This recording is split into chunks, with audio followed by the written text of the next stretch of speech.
Good evening. This is All India Radio Kohima. I'm Jonas Yantan with Evening News. And the headlines. NDA's presidential candidate Droupadi Murmu files nomination. Union Minister Nitin Gadkari approves draft notification for new car assessment via crash test.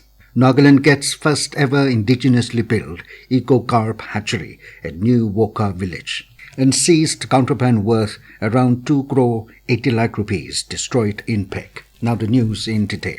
NDA's presidential candidate Droupadi Murmu today filed her nomination at the Parliament House complex. She filed her nomination in the presence of Prime Minister Narendra Modi, Union Ministers Rajnath Singh, Amit Shah and Nitin Gadkari, BJP President J.P. Nadda and Chief Ministers of BJP and NDA-ruled states, along with leaders of NDA allies. Opposition candidate Yashwant Sinha will file his nomination on 27th of this month.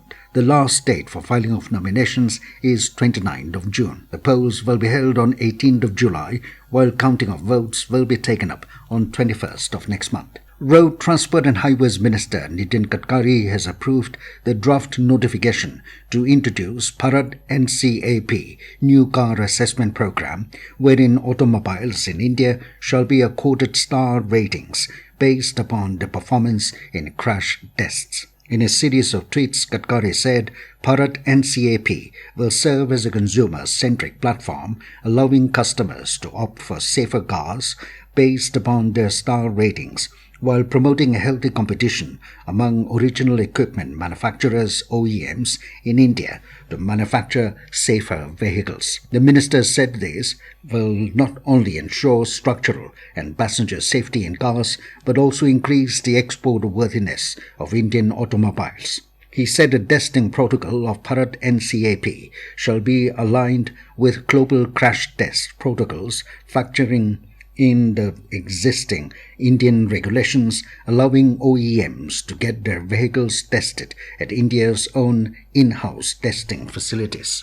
The first ever indigenously built Eco-Carp Hatchery in Nagaland has been set up at new Wokha Village. The new hatchery was inaugurated by Director of Fisheries and Aquatic Resources Rongsen Nungba on Wednesday. The project, which was set up under the centrally sponsored scheme Rashtriya Krishi Vikas Yojana, will help cater to the demands of fish seeds in the state and particularly in Wokha district. Rongsen Nungba said the availability of quality seed of cultivable freshwater fish species has always been felt for intensification of fish production in Nagaland. Due to limited fish seed farms, there is less production of fry or fingerlings, and seeds are being procured annually for neighboring states to meet a high demand from fish farmers in Nagaland.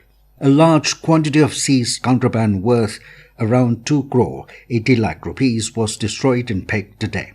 Drugs, narcotics and psychotropic or controlled substances seized under Narcotic Drugs and Psychotropic Substances Act, which were produced before the court, were destroyed at Phek Town Council dumping site in the presence of Judicial Magistrate, First Class Phek, representatives from District Administration, Police, APP Court Phek, DP and PI staff. In a short briefing at the site, District Session Judge Mezzovola T. Terry said the program for preventive measures was held coinciding with the International Drug Abuse Day.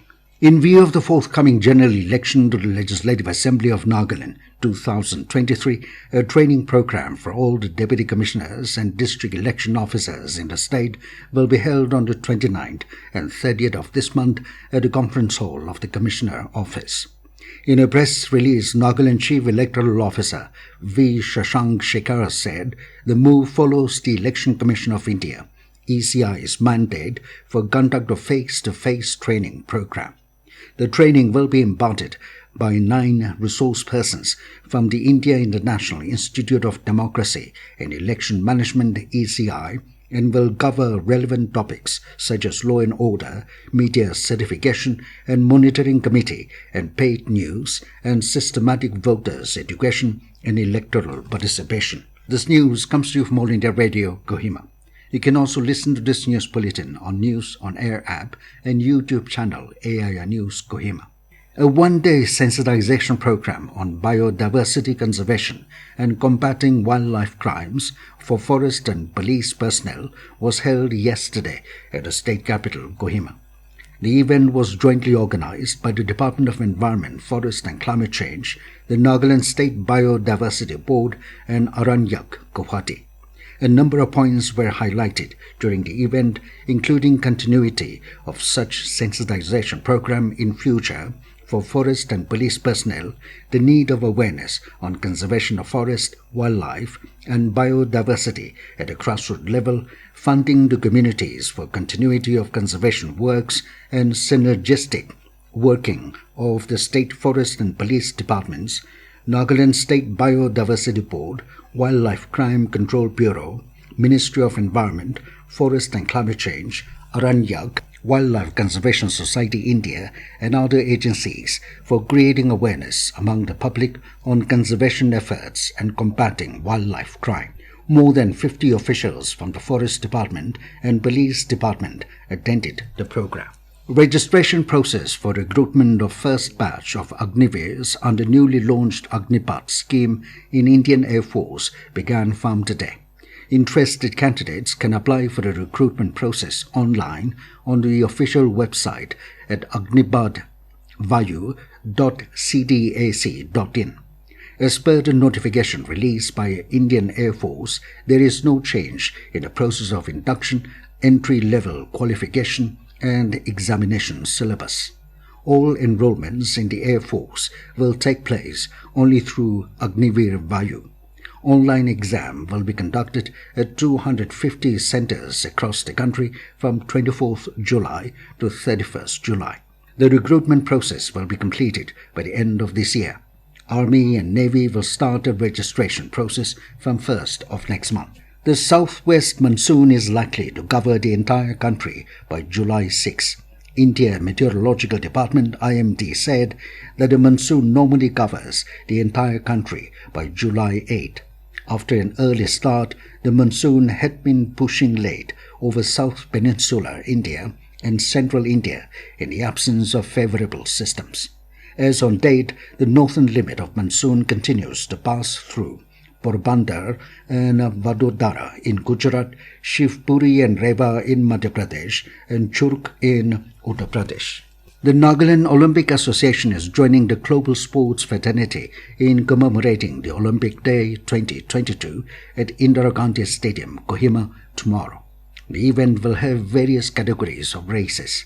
These include 600 meters race for officials and invited dignitaries, women and men, 800 meters for veterans, women and men, 400 meters under 12 years, girls and boys, 800-meter race under 14 years, girls and boys, 800 meters under 16 years, girls and boys, and 1,500-meter race, open category for both women and men.